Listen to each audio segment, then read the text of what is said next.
Welcome to California Now, a podcast produced by Visit California. I'm Soterios Johnson. The COVID-19 pandemic has changed the way we all think about travel. So much so, in fact, that Visit California has created a responsible travel hub on its website. You can find it at visitcalifornia.com/respect.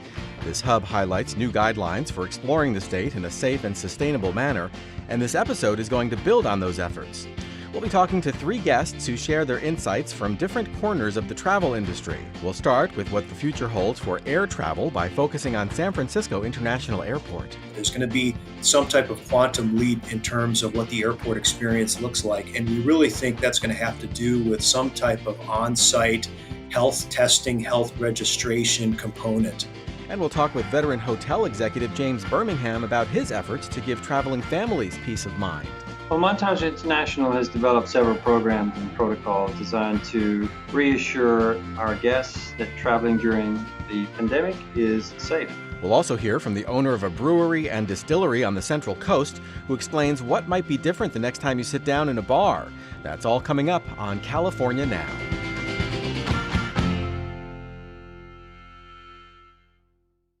If you haven't seen the inside of an airport in quite a while, you're not alone. Things might be a little different the next time you touch down or take off in California. New precautions are in place to help people travel safely and with confidence. Here to tell us about what's different and what to expect is Doug Yakel, Public Information Officer at San Francisco International Airport. Welcome to California Now, Doug. Thanks for having me.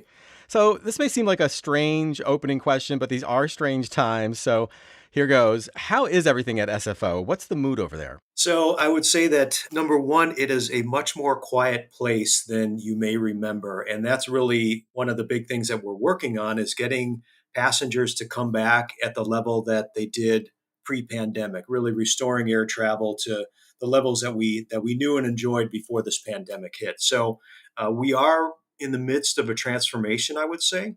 And at the moment, we're seeing passenger volumes that are probably about 85% below where they would normally be at this time of year. So we've got a lot of ground to make up. Now, California is known for being a land of innovation, and San Francisco in particular almost defines the cutting edge. Does that reputation extend to SFO in terms of dealing with this pandemic? We hope that it does. You know, we like to think that an airport really reflects the values of its region, and being a Bay Area airport like ours, we think that that the use of innovation, first adopters, the use of technology and creative ideas kind of comes with the territory. We live and serve in a region that is open to trying new things, and we're hopeful that that helps us in this pandemic as well. So let's just say I've landed at SFO. I grab my carry-on, I walk down the jetway, enter the terminal. Take me through it. What do I see? What's going to be different now? Well, for starters, we're acknowledging the fact that people that come into our airport may be coming from another region in the U.S. where the restrictions, the health orders might be different, and the expectations might be lower than what you would have walking into a California airport. So immediately, as soon as you get off the jetway into the concourse, you're going to see information and education. Really, it's designed to get you quickly up to speed on what the rules of the game are at California airports and what you need to be doing. And obviously, the first one is the universal face masking expectation. We were the first U.S. airport to require that, and that's still in effect. So getting people to understand that. There's also information about physical distancing, the fact that there are still stay-at-home orders.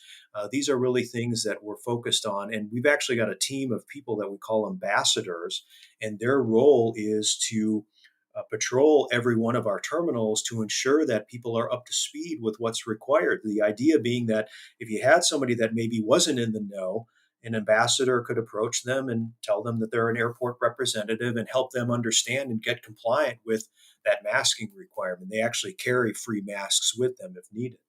And so what happens if when they encounter somebody who doesn't want to wear a mask? Well, and we've seen that, and our group is really focused on information and education. So at this point, we're not in the issuing fines or citations. We really want to help people understand what the expectation is. And of course, we've seen a broad range of reactions. We've seen everything from innocent and innocuous, oh, I'm sorry, I forgot, to people who are have beliefs that would prevent them from complying with this. And we know that we're going to get a broad cross section, but our goal is to make sure that everybody that lands at SFO has a clear understanding of what's required here. And so are you finding that for the most part, travelers are actually complying with the rules? We are, and we measure mass compliance, and we're above 95%. So we're very happy with where we're at. So much of our experience of being at the airport is being around other people. How do you mitigate that to allow for social distancing? It's a challenge because if you think about air travel, there's multiple steps throughout the process where you're grouped close together with other people, right? Uh, the airport itself, I think, has a greater advantage because there's simply more real estate to reconfigure. And we've been renovating a lot of our terminals over the past 10 years. And anytime we do, we always expand the footprint. And we're glad that we did because that gives us more space to play with. And it allows us that ability to reconfigure an area like a security checkpoint. And if you come to SFO, you'll see that we've installed on the ground physical distancing markers to help people maintain that minimum distance in a place like a ticket counter, a security checkpoint, or even at a baggage claim area. I think obviously the real challenge is on board an aircraft because of the confined space there. And there are some airlines that are still blocking the middle seat, but being an ex-airline guy, I understand that that's not a long-term recipe for financial viability. So, and that's probably why some type of testing component is going to have to eventually come into place in the air travel experience to allow airlines to book these airplanes fuller than they are today, and to have travelers be comfortable with that. So what's SFO doing as far as trying to keep the air clean and filtered or, bringing in outside air into the airport? This is another benefit of many recent renovations to our facilities is as we renovate these facilities, we're also installing new state-of-the-art air handling units. That's your heating and air conditioning systems. And these new systems have built-in UV filtration systems, which actually kill germs that are passing through the air. So this is really something where it was a nice feature to have with new facilities, but with the onset of this pandemic, it just took on a whole new found importance. Right, right. And I'm guessing a lot of these efforts aren't unique to SFO, right? I imagine you're probably in steady communication with other airports around California, comparing notes about, what's working well, what's not working well. Absolutely. And it even goes beyond that. But yes, there's amongst the large airports, there is a steady dialogue about what's going on and what's being tried. And I think it's really, I compare this to 9/11. And after 9/11, the federal government really defined what the new standards would be across all US airports. And I think that's kind of what's missing here. And that's left individual airports to begin exploring this wilderness on their own, if you will, in the hopes that eventually the industry standard will emerge. And so, we've been in good conversations with other airports. I know that LAX has pilot tested a program to do temperature checks on passengers in their international terminal, and we've got this on-site testing capability. So all the airports are kind of working towards the same thing, and that is really bringing into focus what that new normal is going to be. So, Doug, you're kind of saying, like, just like we had changes in security after 9/11, you're kind of picturing like a new required maybe health component or health requirement for people traveling now that we're in this pandemic and post pandemic as well. Yeah, we think that's a strong possibility. And what we're seeing starting to play out at airports across the world is really suggesting this very strongly. And if you think about it, after 9/11, air travel recovered pretty quickly, but it did because there was this clear set of enhanced procedures in place. And obviously, there were some growing pains with it, but it really gave passengers this kind of certainty and this predictability to know that everybody that's on this airplane with me has gone through this exact same process and I can feel good about that. And I think that's probably what needs to happen from a health perspective in order for us to really get back to the level of activity we saw before the pandemic. So, what would that look like? How would that play out?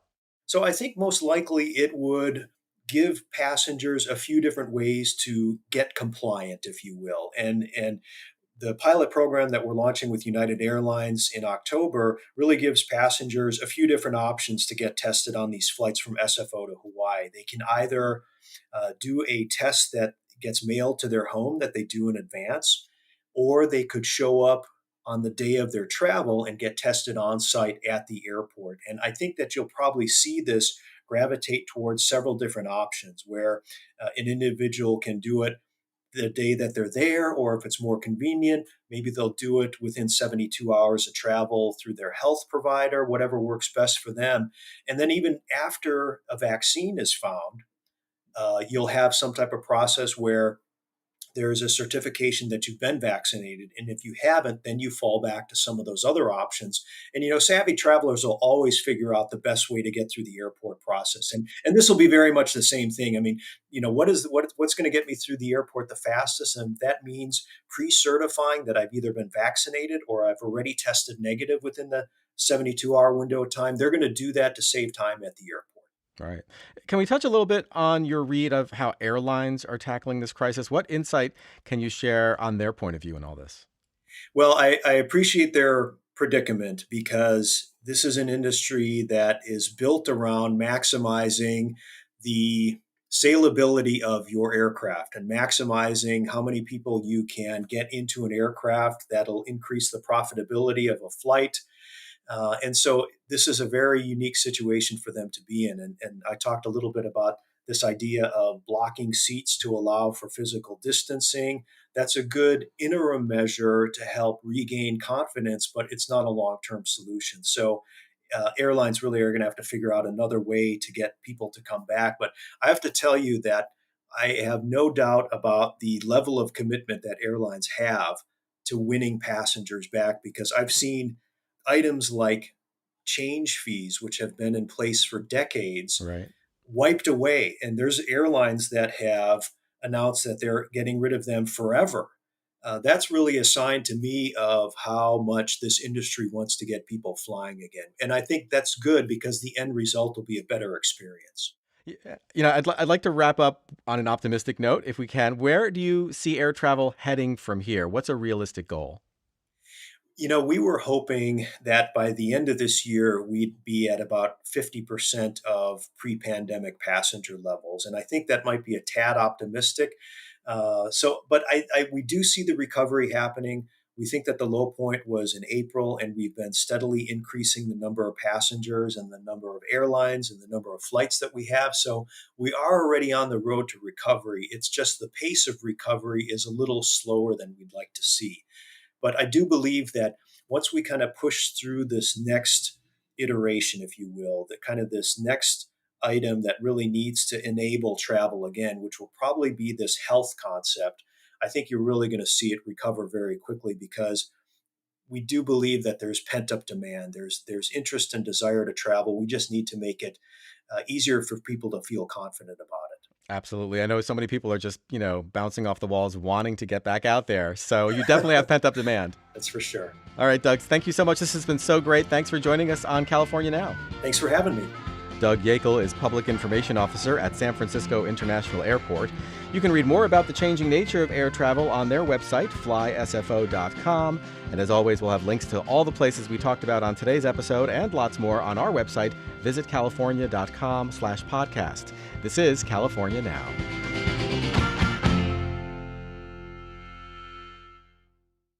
A lot has changed for California's hotel industry in the last few months. One person who's put considerable thought into how hotels can best reassure travelers and help families on the road during the pandemic is James Bermingham. He's a veteran hotelier and executive vice president of operations for Montage International and Pendry Hotels. The two boast multiple unique and beautiful properties around the world, including Montage Laguna Beach in Orange County and Pendry San Diego. Welcome to California Now, James. Thank you. It's great to be with you. We're so happy that you're able to join us. Before we get into some of the innovative programs Montage has created, I'd like to talk a little bit about the COVID-19 crisis in broad terms, like just how big of a challenge is this pandemic for your properties and for the hotel industry in general?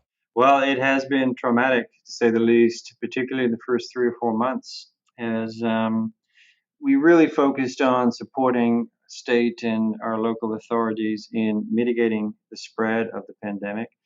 And as a result, we closed substantially all of our operations. We maintained Montage Laguna Beach in a limited capacity as open, but we closed Pendry San Diego and all of the other hotels across the portfolio.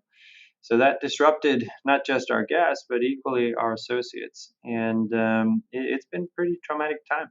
Having said that, we reopened all of our operations starting in June, and we are very pleased at the level of guests traveling to our hotels across the portfolio, but particularly in Laguna Beach, in Montage Laguna Beach, and in San Diego, at Pendry, San Diego. What would you say the mood is of today's traveler? Do you get the sense that they're excited, hesitant, maybe a little bit of both? It's definitely a little bit of both. On the one hand, it's very excited that they can travel again, spend quality time with family and friends away from home, and in either Laguna Beach or in San Diego for us. So, a very high level of excitement that their world and our world is beginning to return to a form of normality. So, super levels of excitement and equally appropriate measures of caution. And folks are very careful about how they decide to travel, where they're deciding to travel, and where they're going to stay. So an equal measure of excitement and caution. So what exactly is Montage International doing to reassure travelers during the pandemic? Well, Montage International has developed several programs and protocols designed to reassure our guests that traveling during the pandemic is safe. These include peace of mind commitment, which is a thorough focus on cleaning protocols and social distancing, signage, and standards. And the biggest and most well received protocol that we've added is a month long membership for our guests to One Medical. And One Medical is a leading national digital health and primary care organization that offers 24/7 virtual care services. That's really great. So if you're a guest there and you're maybe feeling a little under the weather or you're just not sure about, something, you through the hotel, you are a member of this virtual medical practice basically, and you can kind of get a doctor's visit. Absolutely. Equally important is to ensure that we build confidence in our associates. And as a result, we offer free membership to our associates to that same One Medical benefit, which gives them 24/7 access to virtual medicine. And in addition, we ask our associates to complete a brief questionnaire prior to going to work every day, which gives them a green light confirming that it's safe for them to come to work. And then on top of that, we ask our associates to do a self temperature check prior to coming to work. And then on arrival at work, we actually do a thermal digital scan of associate and any contractors coming into the hotels. So it almost sounds like you're creating kind of like a bubble or almost like a pod in the resort itself so that, people can actually, relax.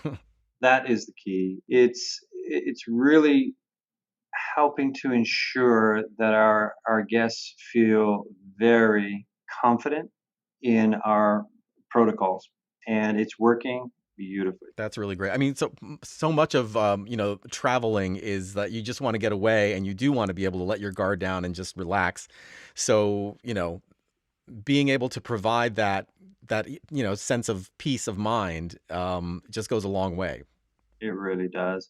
And the other benefit that we have at Montage International and the great state of California has in abundance is terrific outdoor space.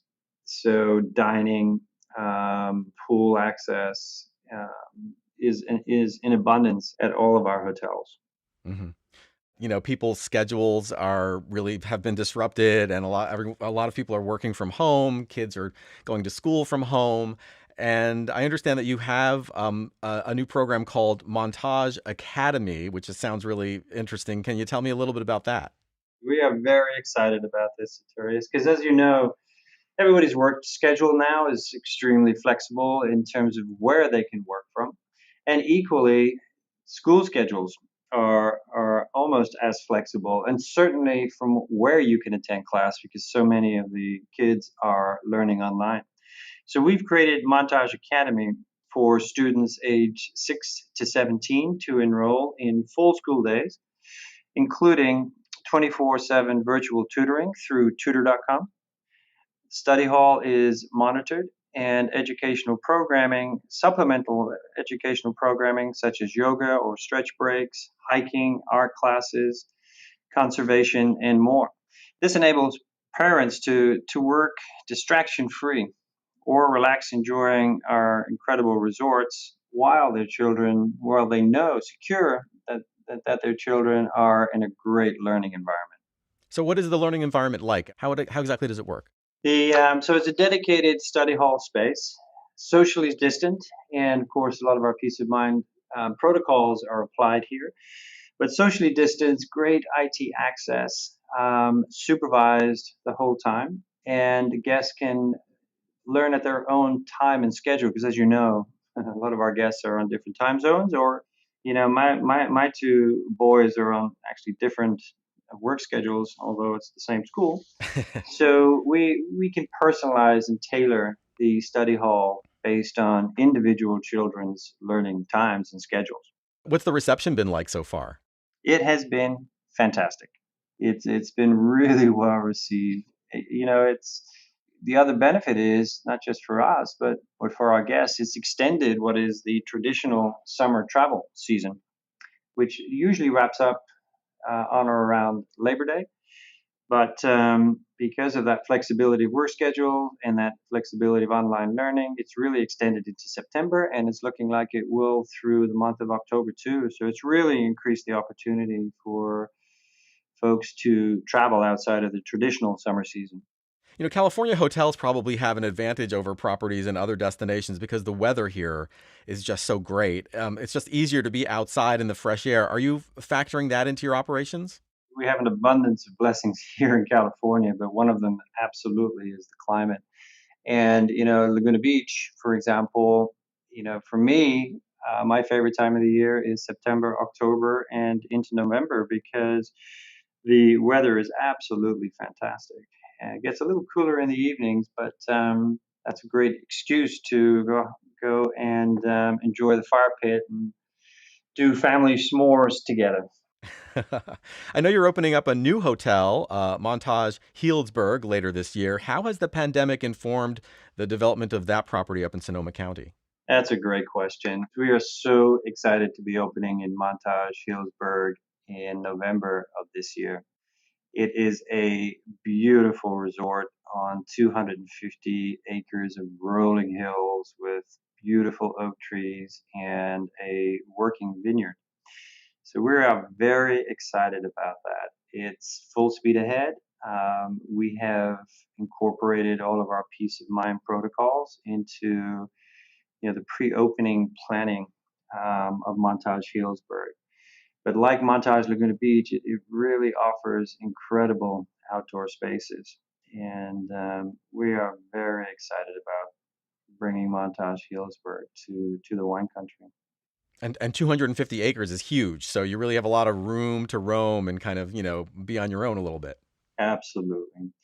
And the guest rooms are beautiful. They're large and spacious, and every one of them has some great outdoor terraces as well. So it's a wonderful indoor outdoor experience.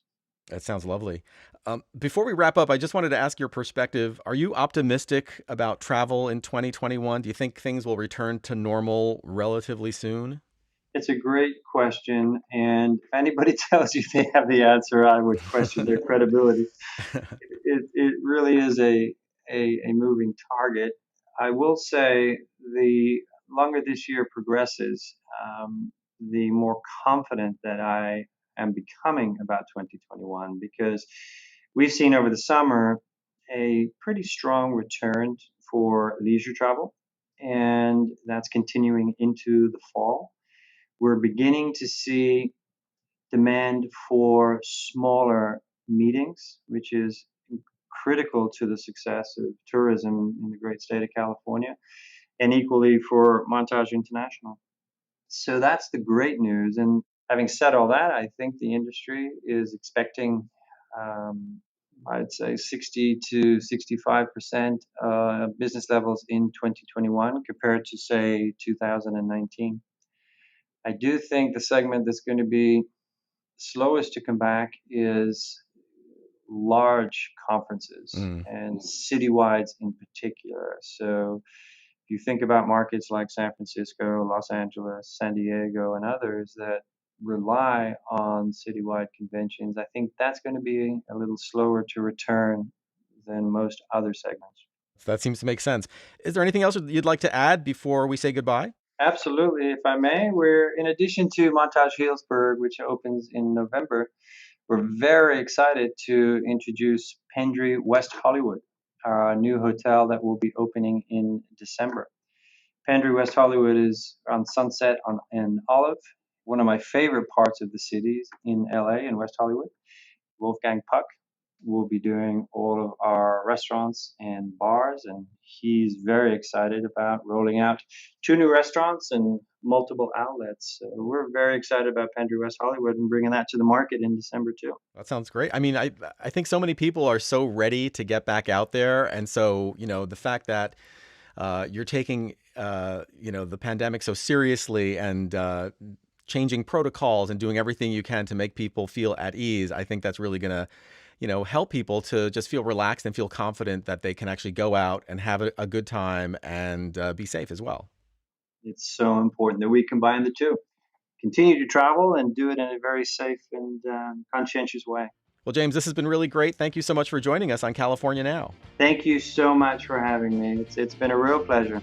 James Bermingham is Executive Vice President of Operations for Montage International, the folks behind Montage Laguna Beach and the forthcoming Montage Healdsburg, as well as Pendry Hotels with both Pendry San Diego and the upcoming Pendry West Hollywood.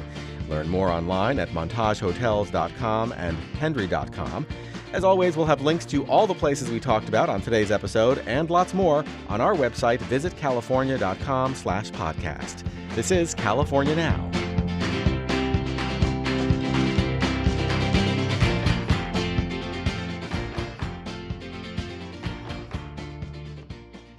No matter where your travels take you, formulating a plan for eating and drinking is a vital part of any trip planning exercise, and the COVID-19 pandemic has only complicated this process. Fortunately, California's hospitality industry has risen to the challenge, bringing new safety protocols and plenty of innovation to their facilities. Hamish Marshall owns the San Luis Obispo favorite Slow Brew, as well as the craft distillery Rod and Hammer's Slow Stills under the same roof. And we're going to talk to him about the challenges and opportunities introduced by the coronavirus. Welcome to California Now, Hamish. Thanks for having me. Just to start out, tell us a little bit about Slow Brew. What is it and where is it? Slow Brew is a brewery on the Central Coast in San Luis Obispo, California. We've been around for about 32 years. We're actually the first microbrewery in California after Prohibition. So my partner, Rodney Sigelski, and myself took over the brewery about 10 years ago and really rebranded it and its products, etc., over the last 5 or 6 years. And we built a new facility, a 35,000 square foot facility out near the airport in San Luis Obispo that encompasses the brewery, tap room, our distillery, and our event center. So very lucky to have it. Great facility, great beer, and in a great location. Wow, that sounds huge. So can you kind of paint a picture of what Slow Brew was like before the pandemic? Maybe a busy weekend night last year. How would you describe the scene back then? We have 2 buildings. We have the brewery and the tap room. And then we also have a downtown pub with the Slow Brew lofts above it. And, downtown San Luis Obispo is it's a bustling student town, really, really vibrant. And, the busiest nights, Thursday through Sundays are just busy times. We have a fantastic farmers market downtown. So it was just a vibrant place to be, great dining scene, great pub scene. The students would obviously come out a little later at night, but it was just vibrant. And since the pandemic hit, that obviously all changed because everything had to shut down. So that vibrancy for a period of time disappeared, and we went to takeaway food, and the town basically being a ghost town. We said it was almost like Armageddon at one point. It was something that you couldn't even imagine. Right, right. Do you have any outdoor seating that you're allowed to have people sit at? Yeah, so both facilities have great outside dining. The one downtown has a great outside deck sitting over the creek that runs through San Luis Obispo, and the Rock, which is the brewery, is it's a big playground for adults and kids. So lots of outside dining. So we really got lucky when we came out of the pandemic because we were able to cater to that outside dining regulation. But in fact, San Luis Obispo just opened up 25% inside dining, and that's been fantastic. That's great. So you're actually able to have people indoors and outdoors now. Correct. Yep. Can you still offer live music? No, live music is something of the past right now, and it's something our roots were built on at Slow Brew. So that's been very difficult, but we've found a way to keep the music playing, and we've been doing a lot of live streaming with music, so with a lot of local bands.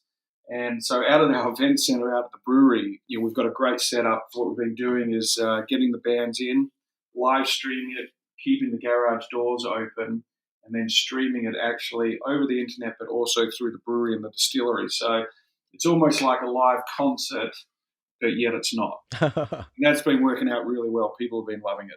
That's really great. So it is actually live music in a separate location that you are streaming live out to your customers there on site and also on your website to everywhere, right? Yeah, correct. And so we've got a big screen outside so people can see the band, and so where there's a will, there's a way. Absolutely, that's a really cool workaround. Ballpark estimate: how is your business doing in terms of returning to normal? Is it like 50% of what it was before, 100%, 75%? Where are you at? So that's a really interesting question. It depends on which area you're looking at. So for the brewery itself, the pandemic, believe it or not, was very positive for the brewery. Our distribution, we're distributing in 13 different states right now. It's boosted our sales dramatically in all areas because everything went from on-premise, which is selling kegs to pubs and restaurants, etc., because they didn't exist, to everyone drinking at home, so buying retail, pushed our pack, distribution through the roof. So that has been very, very positive to the business. It's probably grown 200% in the last 6 months. Amazing. The restaurant is doing okay. We're probably right now back to 80% of where we were. And then the downtown restaurant is, we're really probably at about 50% of where we were. The downtown is the hardest right now because obviously outdoor space is still limited. It's not as free. So that's definitely impacted business a great deal. Let's talk a little bit about some of the specifics in terms of sanitization and safety. What's the biggest challenge for you as you change your practices to accommodate what's happening? Well, I think it was a challenge at the beginning because this new norm, none of us have ever been through a pandemic before as such. So it was getting used to what the requirements were going to be, the restrictions, etc. And I think, some of those things included no inside dining, everyone having to wear face masks, glove protocol, sanitization, both of tables, chairs, bathrooms on a regular basis. So we put a whole stream of things together within our businesses where each employee has to have their temperature taken before starting work. All of our employees have to wear masks and gloves, both to protect themselves and the customers. The bathrooms get desanitized every 30 minutes. And then we've got this pretty cool thing on the tables, and it's a piece of wood with a green strip on the front and a red strip on the back. And green means it's clear to go, sit down, and red means it's been used and it hasn't been sanitized yet. So it was coming up with little things like that were a challenge at the beginning. Lines that separated people by 6 feet, tables that separated everyone by 6 feet. Those things were challenges, but now they've become the norm. And to be honest, we don't really think about it too much, and I think the public have got used to it as well. They're all respectful of each other. They're respectful of the staff, and really, I think they're just they're thankful to be able to get out and about and enjoy good food, good beer, etc. That sounds really great. I mean, I love a place that cleans its bathroom every 30 minutes. That's amazing. You wonder why we didn't do it before. Yeah, exactly. Exactly. Have you had to hire more people, or are you just redeploying your staff? No, we redeployed our staff. That's probably a big change, and not necessarily to the good. I think the pandemic helped a lot of businesses relook at how they were operating. We definitely have not brought back all staff. We're running at about 66, 67% of the staff level that we had before, but still doing more revenue. So we've definitely become more efficient. But at the same time, we're asking more of the staff that are here. So how have your staff responded to these changes? Exceptionally well. Slow Brew is a big family, and everyone got on board. Everyone abides by the rules. They take them seriously, and they've really raised to the situation, and they give it their best. And I think at the beginning, again, I think the customer base, they were a little confused. People were on edge. Staff were on edge because they didn't know how this thing was going to pan out. And we've been operating this thing now for about 3 months, and it's really become the norm. What about the larger community? Have you seen innovations from the city of San Luis Obispo or from other establishments that impress or inspire you? San Luis Obispo has 330 days of sunshine a year. Right. And we've got this great main street, Higuera Street, and it's a big, wide street. It's 3 lanes. It's got parking on either side. And for years, we've all discussed, let's get rid of the parking. Let's get more outside dining. Let's get more people on the street. And what's come out of the pandemic is, and not being able to eat inside are these parklets. So we've now got, these great outside dining areas that people are just loving. So it's bringing back that vibrancy that we had prior to the pandemic, but the city is now very much committed to leaving these parklets in place and continuing on with this outside dining on the main street. Right. I think that's going to be a game changer moving forward for San Luis Obispo. And what you mean by parklet is where you kind of take over the on-street parking spaces and you make them, either a place where people can have seating, or you set up like a little park-like area right at the curb, basically. So you're kind of extending the sidewalk, right? Yeah, and people have done great jobs. I mean, people have got out and put lounge areas, tables, plants, fairy lights. It's really, people have had to dig in deep and basically build a new restaurant, dining room outside. And, as you can imagine, that's had to take some creativity and some grunt to really come up with something that would work and make the public feel comfortable. Are you optimistic about what the future holds for the restaurant and bar industry? I think it's got a really tough run ahead of it. I think restaurants and bars in general, this is I would call it a generational shift of what we'll see. I think there'll be a lot of businesses that do not reopen. They're just having a tough go of it. I think it's location based. For example, New York, I think 30% of the storefronts for restaurants have not and will not reopen again. That's a big hit. So I think there are challenges within the industry that will continue on and will be difficult. I think there's also opportunity depending on location. And again, we're fortunate because we live in this beautiful little town on the central coast of California where people want to be, so that business is continuing to grow. Well, Hamish, this has been a really great conversation. Thanks so much for joining us on California Now. I very much appreciate being invited. Thanks. Hamish Marshall is the owner of Slow Brew in San Luis Obispo, online at slobrew.com. He's also co-founder of Rod and Hammer's Slow Stills, that's slostills.com. As always, we'll have links to all the places we talked about on today's episode and lots more on our website, visitcalifornia.com/podcast. This is California Now. Thank you for listening to California Now. We hope you enjoyed this episode on traveling safely during the pandemic and get a chance to hit the road soon. This podcast is produced by Visit California. I'm your host, Soterios Johnson. You can find our show on iTunes and Stitcher. Please subscribe. At the top of this episode, I mentioned the Responsible Travel Hub, an invaluable resource you can find at visitcalifornia.com/respect. When you go there, be sure to check out the Responsible Travel Code, a set of 7 guidelines we're asking all travelers to read and follow. By honoring this code, you'll be doing your part to ensure that California remains a safe and viable travel destination over the long haul.